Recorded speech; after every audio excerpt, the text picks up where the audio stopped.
वहीं कांग्रेस विधायक गोविंद सिंह डोटासरा ने पूरक प्रश्न करते हुए कहा कि जो आपने कहा है कि इतने पेपर लीक हुए हैं, इसमें जरूर ये बताएं कि आपकी जब सरकार थी उसी टाइम कितने पेपर लीक हुए और जब हमारी सरकार थी उसमें कितने पेपर लीक हुए।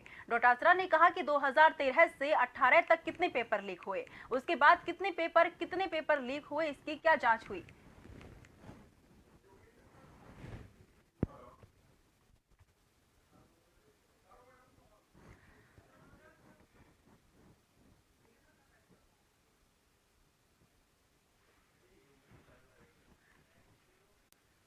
वही खबर पर तमाम जानकारी के लिए हमारे न्यूज कोऑर्डिनेटर योगेंद्र शर्मा हमारे साथ जुड़ चुके हैं। तमाम जानकारी वो हम तक देंगे। योगेंद्र जी, क्या कुछ अपडेट है?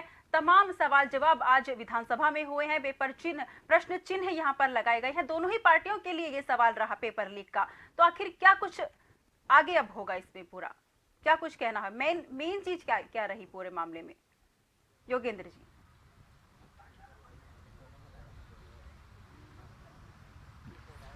एक बार सवाल दोहराएंगे क्योंकि आपकी आवाज क्लियर नहीं आ पा रही है। एक बार वापस सवाल दोहराएं। जैसे कि पेपर लीक का मामला था, पेपर लीक के मामले में दोनों ही पार्टियों को लेकर लगातार ये सवाल किए गए, क्योंकि 2018 से वहां पर बीजेपी की जब सरकार थी तब भी पेपर लीक हुए थे, कांग्रेस की सरकार में भी पेपर लीक हुए हैं। तो ये सवाल दोनों ही पार्टियों के लिए हुआ और ये सवाल किसी अन्य दल के नेता ने किया है। तो ये सवाल का जवाब अब आगे इसके लिए क्या किया जाएगा? दोनों ही पार्टियों को इसका जवाब देना होगा योगेंद्र जी, पेपर लीक को लेकर। देखिए, एक प्रक्रिया है, ये हनुमान बेनीवाल का सवाल था ये, और इस सवाल को लेकर के सरकार की ओर से जवाब दिया गया जी। उसमें जाहिर सी बात थी कि जब मंत्री ने कहा कि जो एसआईटी है, अगर इसमें कोई संदेह हो तो आप बता दीजिए। उसमें कहा गया है कि एसआईटी के जो चीफ हैं, यानी कि आईपीएस अधिकारी हैं वीके सिंह, वो खुद भी उस वक्त आरपीएससी में इंटरव्यू लेने के लिए जाते थे। तो कहा गया कि पूर्ववर्ती सरकार के सीबीआई के ऑफिसर है, ईमानदार अधिकारी हैं, और उनके बारे में अगर कहीं संशय है तो हम दूसरे आपके एक मीटिंग करा सकते हैं, लेकिन किसी ने कोई सवाल नहीं उठाया। उनका यह भी कहना था कि जो प्रकरण हुए हैं 600 से ज्यादा लोगों की जो गिरफ्तारी हुई है पूर्ववर्ती सरकार के वक्त, वर्तमान सरकार के वक्त 2 पेपर हुए हैं और दोनों ही बिना किसी विवाद के संपूर्ण हुए हैं। पेपर लीक मामला, मुझे लगता है कि देखिए ये क्या होगा, इसमें आगे क्या चलेगा, ये तो एक न्यायिक प्रक्रिया का हिस्सा है, लेकिन मुझे लगता है कि जब तक ये हाउस चलता रहेगा, कमिंग डेज में भी पेपर लीक एक सियासी मुद्दा जरूर बना रहेगा और इस पे सत्ता पक्ष और विपक्ष दोनों की ओर से नोकझोंक भी चलती रहेगी। डोटासरा भी बीच में सप्लीमेंट्री क्वेश्चन किए, उनके बाद में कलाम इंस्टीट्यूट का नाम आया तो एक बार फिर हंगामा हो गया। उन्होंने कहा भी कि ईडी भी जांच कर चुकी है, अगर कुछ मिला हो तो आप बता दीजिए। खैर, मैंने जैसे पहले भी कहा कि ये इसी तरह का सिलसिला चलता रहेगा।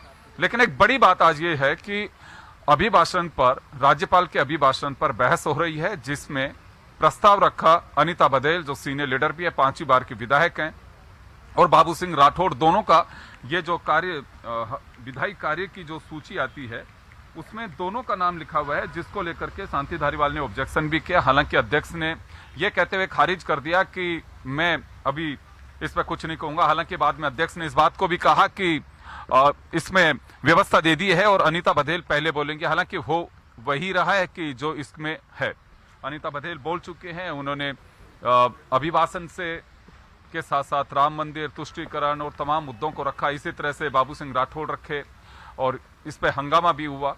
लेकिन अक्सर यह देखा जाता है कि सत्ता पक्ष की ओर से एक सदस्य प्रस्ताव रखता है और फिर सामने से विपक्ष की ओर से एक सदस्य अपना जवाब देता है या उस बात पर अपनी बात रखता है। ये वाद विवाद इसका नाम दिया जाता है, लेकिन पहली बार ऐसा देखा जा रहा है।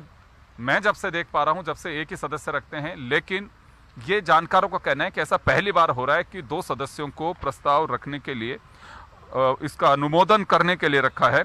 अनीता बघेल और बाबू सिंह राठौड़, इन दोनों को रखा गया है। खैर, लेकिन अब ये सरकार का अपना एजेंडा है और वो क्योंकि कार्य सलाहकार सूची के तहत अध्यक्ष जो परमिट करते हैं वो सब कुछ होता है। इस पे विवाद भी हुआ थोड़ी देर के लिए, लेकिन हुआ वही जो कुछ चल रहा है। और फिलहाल अभी अभिभाषण पर बहस चल रही है और दोनों सत्ता पक्ष के सदस्य जिन्होंने अपनी बात रखी, उसमें तुष्टीकरण हो, चाहे रामनवमी पर 144 की बात हो, पेपर लीक की बात हो, रामनवमी, भगवान राम के मंदिर के अनुष्ठान और जो कार्यक्रम रहा उसमें कांग्रेस का नहीं जानो, तमाम मुद्दों को लेकर के कहा गया। लेकिन उसके बाद में स्पीकर ने यह व्यवस्था भी दी कि जो हाउस का मेंबर नहीं है उसका नाम अंकित नहीं किया जाए। जी, योगेंद्र जी, हालांकि बीजेपी ने अपना पूरा पक्ष रखा है, अपनी पूरा बचाव किया। उनका कहना है कि अभी जो उनकी सरकार आई है उसमें 2 पेपर हुए हैं, उसमें कोई पेपर लीक का कोई मुद्दा नहीं हुआ है, कोई मामला ऐसा नहीं हुआ है। तो अब आगे क्या लगता है कि सीबीआई जांच के अब चांसेस हैं, बीजेपी ये सब करने वाली है अब? योगेंद्र जी, देखिए, सीबीआई का मुझे फिलहाल नहीं लगता है, क्योंकि उसमें साफ कहा हुआ है कि एसआईटी का गठन कर दिया। एसआईटी के जो चीफ बनाए गए हैं वीके सिंह, एडिशनल डीजी हैं, एसओजी और एटीएस के अभी फिलहाल उनको कार्यवाहक एडीजी भी बनाया हुआ है। तो लगता है कि उन्होंने कहा भी सरकार को कि वो खुद सीबीआई से रह करके आए हैं, और अगर लगेगा कि जांच में कोई आवश्यकता है तो हम सीबीआई की जांच करेंगे। मुझे लगता है कि फिलहाल सीबीआई की इसमें कोई आवश्यकता दिखाई दे नहीं रही है। जी योगेंद्र जी, खबर पर तमाम जानकारी के लिए बहुत बहुत शुक्रिया।